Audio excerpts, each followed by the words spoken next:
Bonjour et bienvenue. Alors aujourd'hui, on va regarder le passé, le présent et le futur probable de cette relation avec le Witch's Garden et l'oracle d'Isawat. Allez, le passé.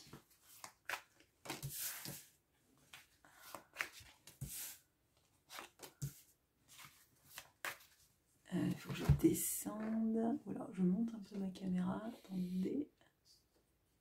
Hop. Voilà.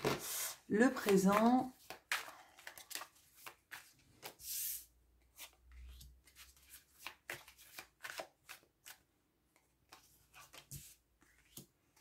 Et le futur probable. Il faut que je vois précis, il faut que je remonte ou pas.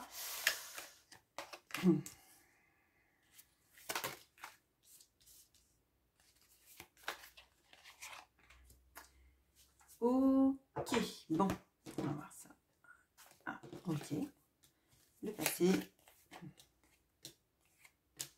le présent. Okay.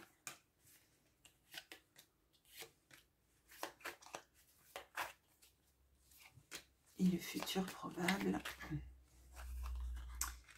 Merci bien évidemment à vous pour votre présence sur cette chaîne, vos commentaires, vos abonnements et vos mentions j'aime. C'est une grande chance de vous avoir et de pouvoir dialoguer aussi avec vous en commentaire.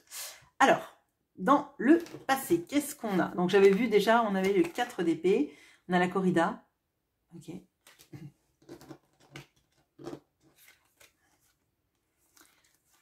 Le 5 de bâton et le choix. Ok. L'as d'épée et la peur.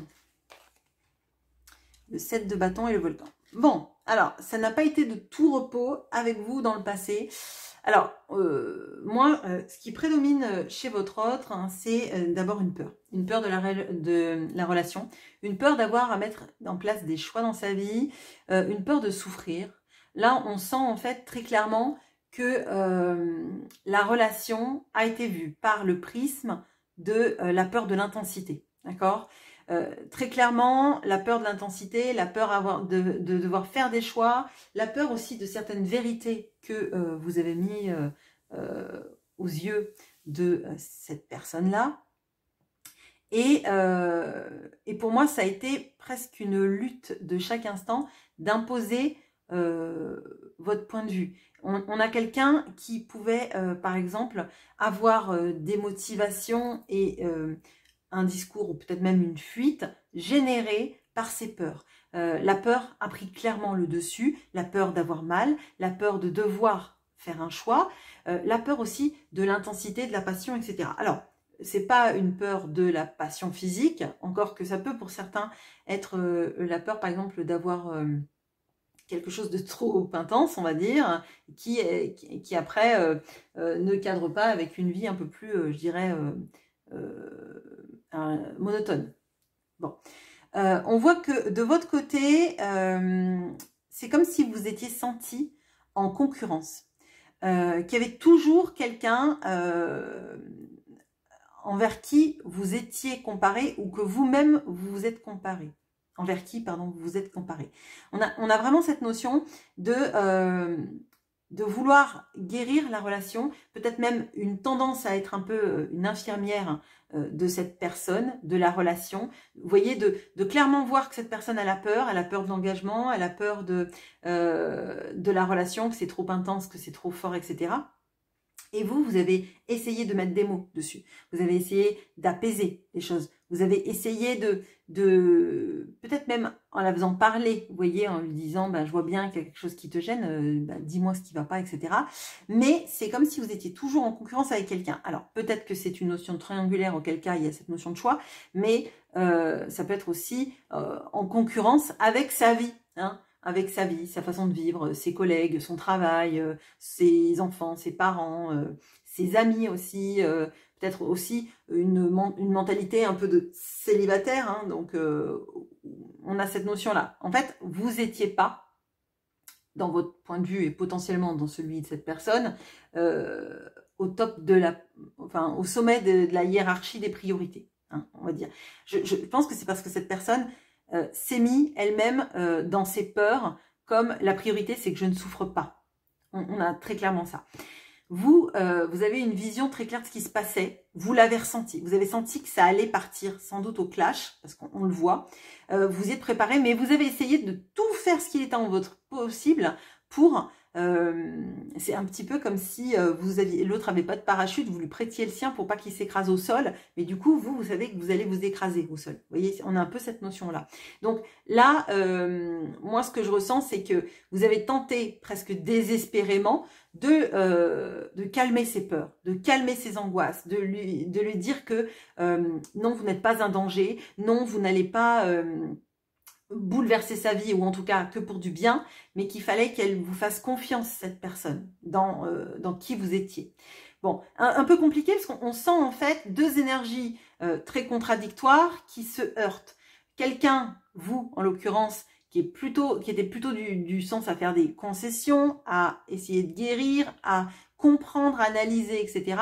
Et cette personne en face, ben, qui a tout vécu comme quelque chose de trop intense, trop piquant, trop fort, et potentiellement peut-être quelqu'un qui a pris la fuite. On n'a pas l'indication là, mais moi, vu comme c'est intense ici et que tout est un peu trop fort, on peut avoir quelqu'un qui effectivement a décidé de choisir une vie, on va dire, ou de rester dans une vie plus, entre guillemets, pépère. Bon. Au présent, alors ça peut être du présent, ça peut être du futur proche, selon ce que vous avez initié. On a le hiérophante et le fantôme, ok. La mort et l'ouverture. Le cavalier de coupe et l'aurore. L'impératrice et l'escargot. Alors, c'est pas pour dire que dans le présent et futur proche, vous n'avez que des arcanes majeures. Bon, très clairement, vous avoir voulu mettre votre énergie à soigner, à guérir, un peu dans peut-être du sacrifice, hein, on va dire. Ça vous a pas fait du bien sur l'instant, mais je pense que vous avez eu d'énormes conscientisations du fait qu'il fallait changer des schémas, de façon de faire, et réintégrer en vous le fait que vous méritez le meilleur, hein, et que vous n'êtes pas, si vous n'êtes pas choisi, entre guillemets, c'est pas parce que vous n'êtes pas digne d'un choix. C'est pas parce que cette personne ne vous a pas choisi, d'accord, mis en priorité dans sa vie, que vous n'en valez pas la peine. Bien loin de là. On a cette notion aussi que vous avez envie, vous, de vous proposer quelque chose de plus émotionnellement satisfaisant. Avec quelqu'un qui dit les sentiments, avec quelqu'un qui les vibre, qui les dit. Pas quelqu'un qui s'enfuit au moindre mot, au moindre je t'aime, à la moindre intensité, etc. On sent vraiment que vous êtes plus aligné, plus dans un engagement vis-à-vis de vous-même et vis-à-vis d'un couple, d'un autre couple. Vous êtes prête en fait, enfin prête. Il y a cette notion-là de oui, vous avez changé, vous avez sans doute guéri beaucoup de choses, d'accord. Vous avez eu conscience aussi de beaucoup de choses. On avait l'as d'épée là, mais maintenant j'ai l'impression que c'est le niveau au-dessus. C'est-à-dire que vous ressentiez tout ce qui se passait dans le passé et qui allait amener potentiellement à l'écueil. Mais là maintenant, ces conscientisations sont intégrées et elles sont presque alchimisées. C'est-à-dire que vous en avez fait quelque chose pour vous, pour votre vie, pour vos projets, pour votre bien-être surtout. Du côté de votre autre, c'est une autre histoire. Alors, du côté de votre autre, on a quelque chose d'assez obsessionnel, c'est-à-dire que vous revenez. Votre souvenir revient de manière assez acharnée. On a un peu la notion du fantôme, c'est le fantôme du passé. Mais c'est surtout, en fait, c'est pas un fantôme qui disparaît avec son boulet, il n'arrive pas à traverser les murs et il reste. C'est votre souvenir, ce qui s'est passé, ce qui aurait pu se passer de bien si elle avait pu s'autoriser à vivre ça, ça reste extrêmement vivace et c'est tenace dans sa vie et ça va lui demander de faire des efforts. On va y venir. Alors, on a l'ouverture. Là, vous voyez, c'est sous en plus la carte du choix où on a deux portes fermées avec un cœur brisé et la notion de pas vouloir faire de choix. Là, l'ouverture implique que cette personne va être obligée d'ouvrir la porte. Hein. d'ouvrir la porte et d'accepter qu'il y a des choses qu'elle ne peut pas maîtriser, qu'il y a des choses qui ne sont pas purement pratico-pratiques, pragmatiques, vérifiables, cartésiennes, j'ai envie de dire. Oui, il y a un lien entre vous. Le fait qu'elle n'arrive pas à vous oublier, c'est aussi une preuve que vous étiez plus importante que la case dans laquelle elle vous a mis. Bon. On a l'aurore et l'escargot. Alors, c'est intéressant parce que on voit qu'il y a une ouverture sur autre chose qui coïncide avec votre changement. Donc, cette personne, elle réalise que vous avez changé, que vous êtes métamorphosé, que vous avez peut-être vraiment évolué et ça lui donne envie, en tout cas, de faire de même. Si elle ne voit pas ce qui se passe dans votre vie, on a quand même cette notion-là, vous voyez, d'un phénomène d'élastique. Vous tirez sur votre élastique parce que vous avancez et puis cette personne, pouf, ça la fait avancer. Alors, l'aurore, c'est aussi se permettre de changement dans sa vie et de demain est un autre jour et un autre jour que j'ai envie de vivre. Et pour moi, cette personne, elle sait qu'elle doit arrêter dans ces histoires de non-choix, de ne pas avancer, de rester dans un statu quo, que la vie lui offre l'opportunité d'évoluer, de changer et d'accepter un peu le jour qui se lève, même s'il est différent du précédent.